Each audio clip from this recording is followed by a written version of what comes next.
Kanter, hard drive at Pachulia to the rim, draws the foul. Bogarts through him and lays it up and in. The last of the Enes Kanter highlights, until I liked him enough that I pull something from some game he does in Oklahoma City. The Enes Kanter era is over in Utah. The Jazz make the move. Trade deadline is insane. We'll break it all down in a truncated version of tip-off, all coming up next. Right here. Bum, bum, bum, bum, bum, bum, bum. Pow. For those of you who are new to the show, why do we do that stupid drum roll? We do it because we don't really have any production. We kind of make up our own production. And for a long time, that was our production, so then it just kind of stayed as a part of the show. I'm David Locke, radio voice of the Utah Jazz, Jazz NBA insider. Hope you're well. You can follow me on Facebook at David Locke and Locked On Sports. You can follow us on Twitter at Locked On Sports as well.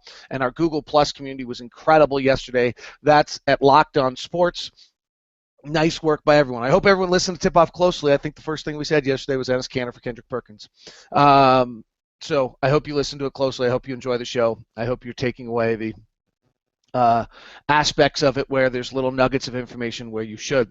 I love, by the way, I have to share this with them. I'm taking a bunch of cheap shots because of about 5 fans and a TV guy, probably inappropriate. But I did an interview in Oklahoma City yesterday about Kanter, and then I brought up Carl Landry, and I explained who Carl Landry is because I'm sorry, I was thinking that they actually had a large enough audience on the radio show that I'm being a total jerk right now for the fun of it. Just gets me going in the morning. I thought that maybe they had a large enough, audience on their radio show that maybe not everybody knew, weren't all diehard NBA fans who know the 8th guy in every roster. And I'm not even sure I know who Carl Landry plays for right now. And I explained to who Carl Landry was, and then I got a bunch of Oklahoma City fans started talking to me about how I was condescending to them because I didn't respect their basketball knowledge. Oh, I'm sorry. The newest franchise in the league, you probably know the least. Oh, boom, boom. All right, let's get this thing going. There's a lot of time for stuff, but I don't have time. I got to get the kids in 15 minutes, and there was a lot yesterday. So let us get right at it. This is Jeremy Evans, and you are Locked On Jazz. All right, let's walk through the big NBA 5. We always open the show with the NBA 5. I still am sitting on an island and think the Suns are a winner. And my thought on this is I think they decided last offseason that they, you can decide you don't like this decision, but they decided that they didn't want to pay Goran Dragic between $15 and $20 million over 4 to 5 years. So they signed a younger Eric Bledsoe. They brought in Isaiah Thomas, which I thought was questionable. They evidently did too. And they just moved Goran Dragic for 2 first-round picks, one of which is unprotected.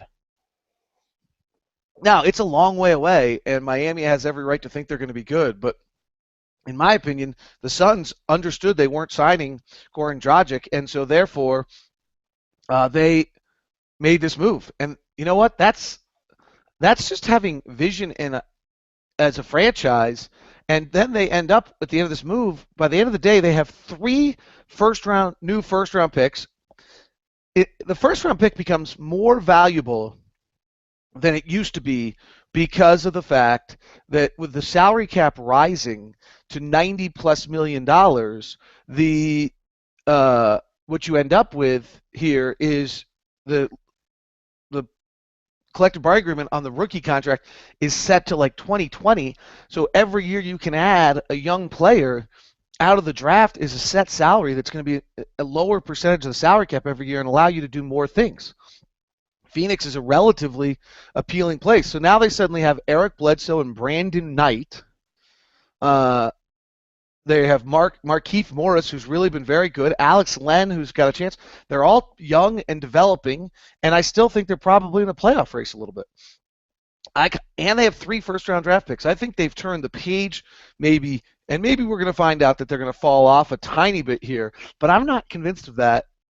And they've moved themselves with their next core of players and have salary cap room and space to go sign LaMarcus Aldridge or somebody else this offseason or one of the next in a city that should be relatively appealing for NBA talent. We'll see how it plays out, but I like what Phoenix did. Miami, they got back in it. To their credit, they've got back in it, and they're with Hassan Whiteside playing the way they are. Their starting lineup now of Goran Dragic, Dwayne Wade, Luol Deng, Chris Bosh, and Hassan Whiteside is pretty strong. Their bench is Mario Chalmers and Chris Anderson. That's not, and Josh McRoberts if he comes back next year. That's not as strong. They'll have to fill in that. They're always a team that should be able to sign free agents, and they get, they're decided they weren't going to build through the draft. They never have. It's never been their approach, and they moved a bunch of picks. The silent winner yesterday was Portland. Aaron Aflalo is a really nice player for them on a team that's lacking a bench. I always get, Wesley's so competitive that I get a little nervous anytime you upset his apple cart because he's so crazy competitive. And you've brought in a guy who's a free agent at the end of the year that Wesley could definitely see as a challenge, and you wonder whether that can unnerve him. And I'm not sure that Aflalo will be the guy that was in Orlando last year that shot 43% from three. He's all over the map as a three-point shooter. In his career, he's been 43, 42, 40, 30, 43, 34. But I think, you've got a good, tough defender who can play a little in the post, who plays both ways on one of the few teams in the NBA that is ranked in the top 10 both offensively and defensively. We don't talk about Portland as a title contender, but they are one of the few teams in the league that's ranked top 10 offensively and defensively, which is always kind of the first sign of who's a title contender.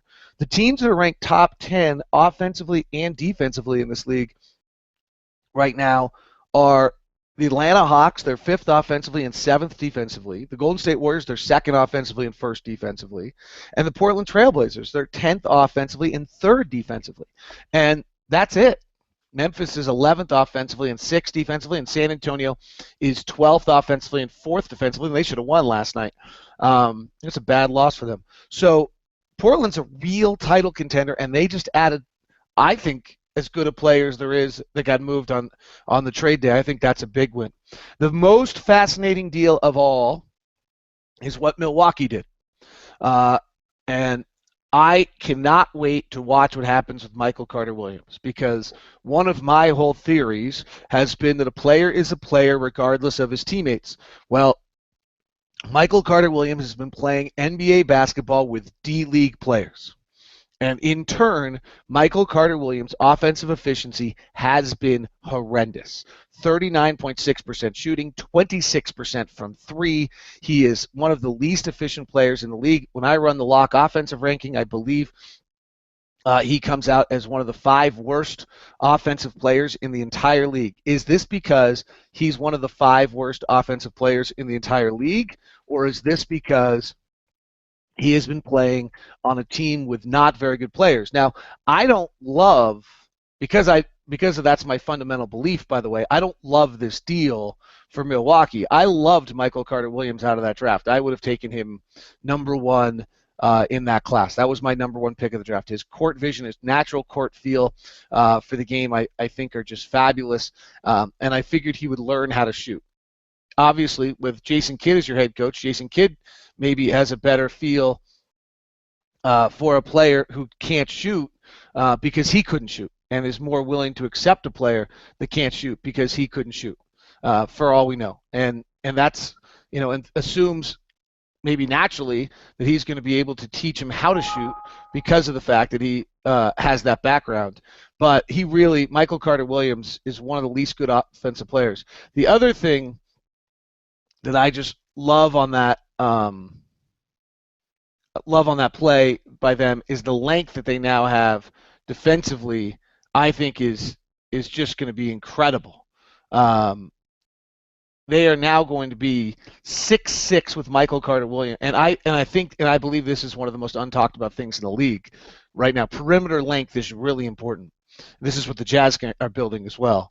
6'6" with Michael Carter-Williams, 6'7" with Chris Middleton, 6'11" with Giannis Antetokounmpo.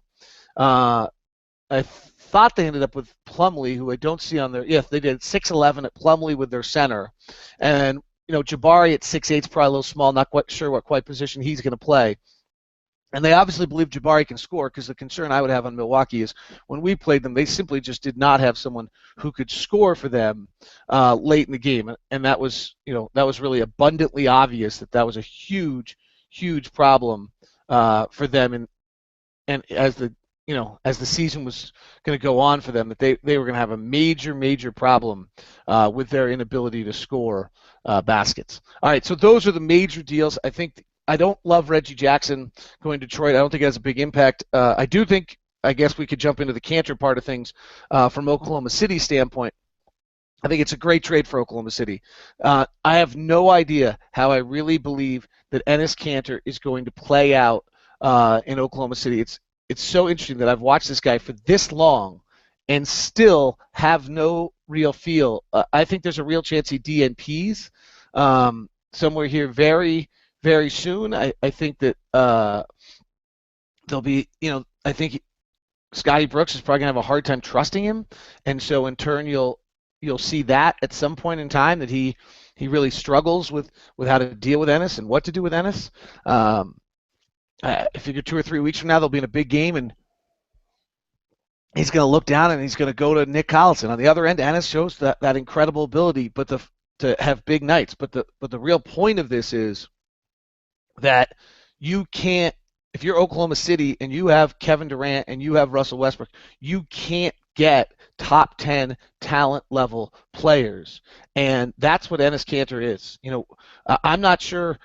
He's got amazing talent, and I'm not sure whether Enes Kanter is going to turn out to be, as I've said numerous times, Zach Randolph, Carl Landry, or Drew Gooden.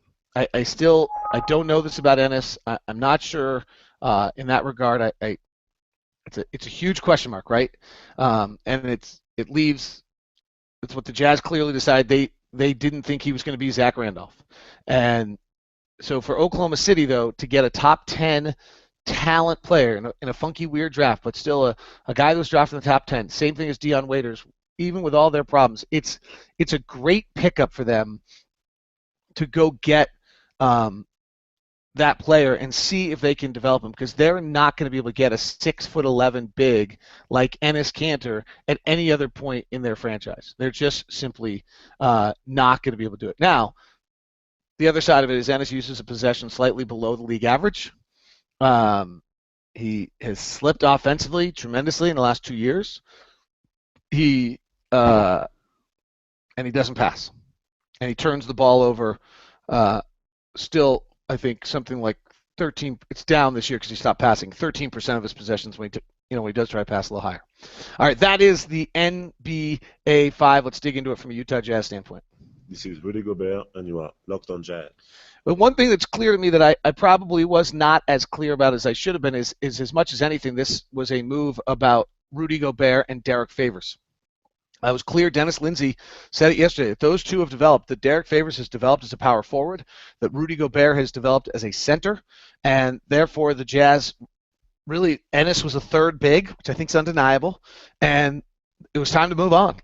That this was as much, and that's how they were able to pull in as many pieces, potential pieces as they got, is that you have a player here in Kanter that's got some value, but for the Jazz, that it's time to go with Rudy Gobert and Derek Favors, and that Rudy's taken the stride and earned it. I mean, I think Rudy's a number one pick caliber talent. If you have this talent, you got to let it roll. If the Knicks called and said you could have Okafor for Gobert, I think you probably do that trade, but I'm not sure. So it's time for them to shine. Kanter, they looked at, he was their third big. They probably weren't going to match a deal on him in this offseason, and so they made this move. The other angle on this that I kind of kept saying is that, I talked to some people about this last night, as I said, they asked me, what would have I done? I said, I don't think Enes is getting an offer in the offseason. So I would have rolled the dice and taken 16 more months of data on Enes to try to figure out who he is. And the next question that came back to me, I thought was really good, was tell me how that script's going to work. And I said, well, what do you mean? And they said, tell me how we're going to do this for the next 16 months. Rudy's ready to get more time. Favors is your power forward. Tell me how you're doing this with Enes. And I was like, well, I guess Enes is coming off the bench. And okay. So now I've got a disgruntled Enes for 16 months, the next 16 months, and with very little chance that when he's a unrestricted free agent at the end of the process, he has any interest in staying. And it was a good point that the script that I was talking about, where you held him for the next period of time, I'm not sure actually possibly could work in any way, shape, or form for it. So then you got a question, is it a good deal? I know that's what everyone says. Let's just isolate it. Can we just analyze it? It's a good deal. For the day, it's a good deal. On February 19th, 2015, to get a first-round draft pick, a late second, early second in Jarrett, and see if he can develop. He's not a very good athlete. He doesn't move very well, but he can really shoot it. Maybe he's a stretch 4. He's your 5th big. Maybe he's your 4th big. Get the kid out of Germany who's 7'2". He's a big body. It's a chance. It's a chance, right? Maybe to open the door up for Ante Tomic to come over next year and be your 4th big, which is a possibility for the Jazz next year. Tomic is beginning to show signs that he wants to come over. So I think that is a real possibility in a lot of ways. So Tomic suddenly becomes your 4th big with Trevor, and then you move with these guys. I think if you isolate it on the 19th of February, 2015, it's a pretty good play by the Utah Jazz considering the landscape. Is it for now? Go back to draft day. You're drafting the 3rd pick of that draft. It's a bummer. Now, that's a weird draft. The top 10 players in that draft, none of them are any good other than Kyrie Irving. The next 9 have all either switched teams now or are out of the league or Kemba Walker.